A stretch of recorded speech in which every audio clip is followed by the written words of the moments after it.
Caroline, and welcome to the show. We're so glad to have you. Glad to be here, Natalie. Thank you. To get started, I want you to talk about the art that you do.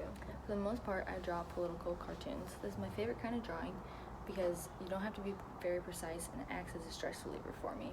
So what is your favorite political cartoon you've done and why? My favorite would have to be the No Child Left Behind Act cartoon because it's something I'm very passionate about and has affected me and many students across America.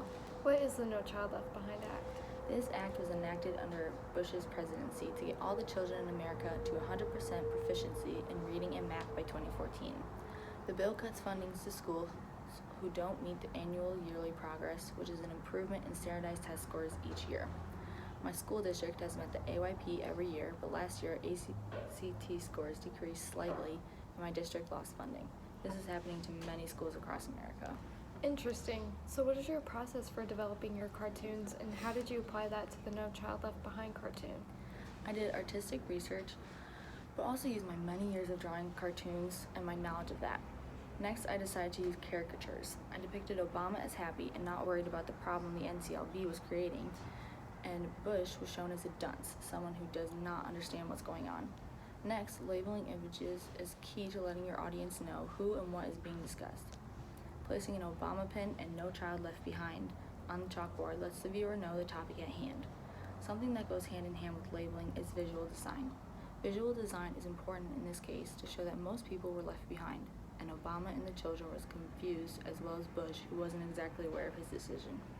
The impact is important to emphasize a view of the problem, trying to ignite change in someone somewhere. My opinion is clearly shown in my cartoon.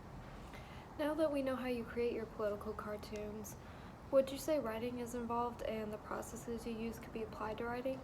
Absolutely. Political cartoons make use of some of the same processes as creating a text. I have a quote by Courtney Schoolmaster that reminds me of this. She says, "I know the steps. Well, they aren't really steps, they're conventions, loose guidelines that direct how the genre looks, sounds, acts, and interacts using the elements of writing. The problem is that while most writing uses the same elements, thesis, introduction, conclusion, etc., the way in which they are used differs."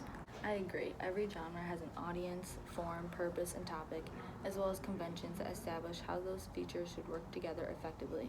It's important that visual and written genres can do the same work in different ways. Since we have many viewers who are students that have a great deal of writing to do in their futures, what advice would you give to them? Look into a genre, understand what the importance of the genre is, and create standards to work by.